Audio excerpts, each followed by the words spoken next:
We don't have any problem with diversity. Are you sure about that? 100%. I can disagree with something you personally agree with, but I would not impose myself on you or treat you differently because you believe that thing. That's not what Islam preaches. Tell me about the cartoon. A teacher showing the cartoon of the Prophet Muhammad. Is it offensive to show a cartoon of the Prophet Muhammad? To make a cartoon making fun of Prophet Muhammad, of course, is offensive. Why is it offensive? Muslims, they love their parents. To us, afterlife is more important than any human being. Therefore, we love Prophet Muhammad even more than our parents. If someone makes an offensive cartoon of my father or my mother, I would be offended, of course. Now, if someone makes an offensive cartoon of someone I love more than my mother and father, who actually led me to guidance, led me to truth, what would you do? In a country like this, nothing. Prophet Muhammad said, if you kill a non-combatant, you will not smell the fragrance of paradise. We do not have vigilantism in Islam. Yes, we find it offensive. That's our own opinion. We're entitled to it because we love our Prophet. That doesn't mean I'm going to be a vigilante doing this to you or doing that to you or doing that to you. That's a good answer. We don't have any problem with that.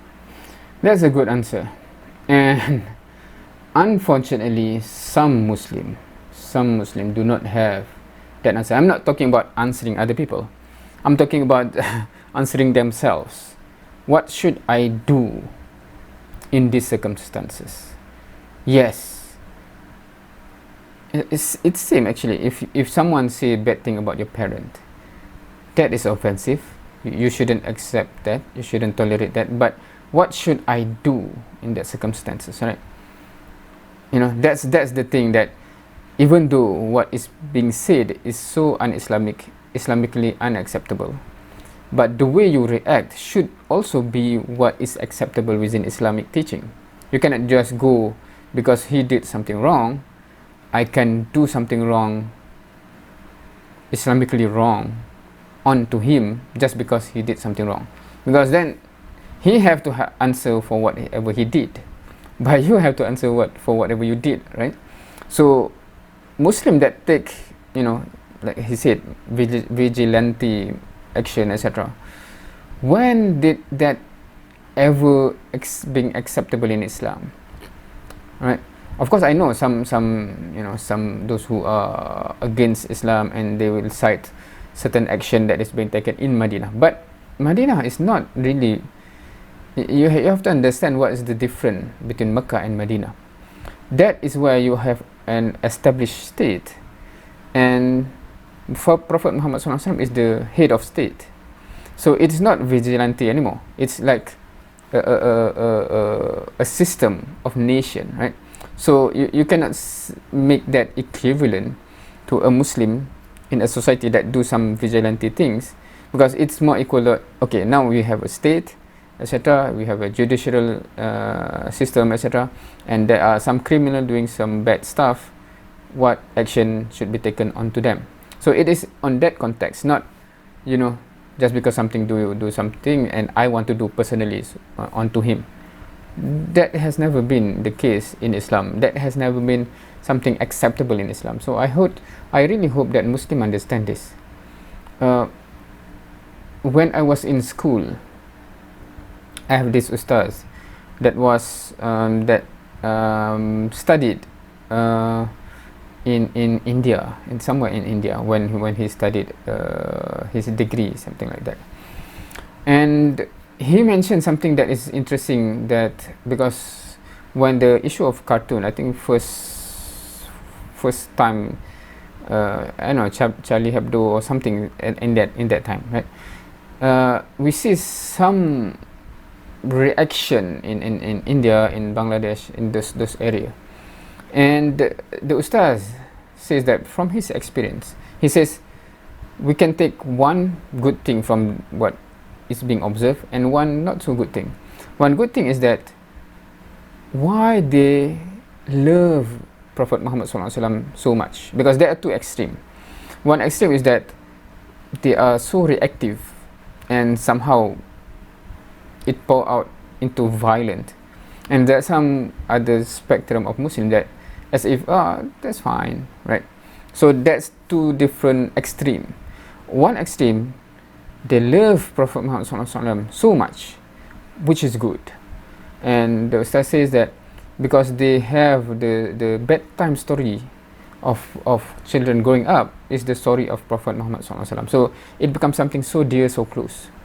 But unfortunately, it's not coupled with proper full comprehension of Islamic teaching, so that their action out of love, which is good, but the action is negative. I'm not talking about from the perspective of outsiders. I'm talking about Islamically. Islamically, the action, especially when it goes to violence, etc., is not Islamically acceptable. While on the other extreme, there are Muslims that do not even care. So that in terms of feeling, in terms of the affection and feeling close to Prophet Muhammad SAW is almost non-existent. So that's another extreme. So we should have a balance between, the feeling should be there. We should really felt the offensive of people doing that, but our action should be also in line with Islamic teaching and etiquettes and akhlaq, etc. Right? So yeah, that's all I can add to this video in terms of I don't know, agree to disagree, or because the topic earlier on is on diversity. What is it? Diversity. Are you sure about that? 100%. So yeah, because the guy, are you sure about that? To be fair, his perception must be based on the behavior of certain Muslim.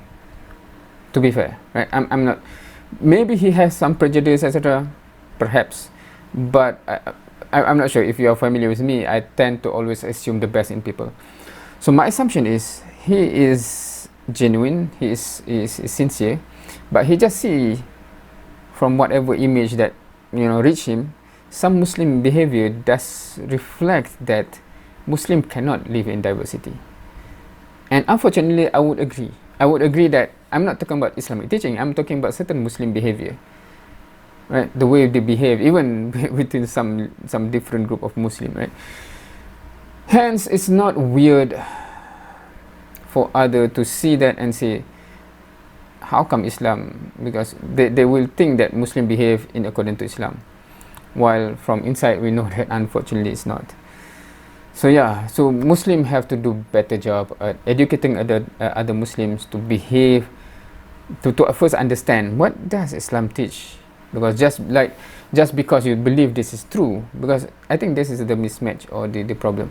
Many Muslims have the correct understanding that this is true, but they have the mismatch in the sense that what Islam teach to act, to behave in certain circumstances, somehow they have misunderstanding there. Hence they behave in a Jahiliyah way to protect Islam. There's a lot more to do. There's a lot more da'wah to be done, even to Muslims. So hopefully we do this, and inshallah, hopefully one day Muslim will behave in accordance to Islam, and inshallah others would see the beauty in Islam. Thank you for watching. See you next time.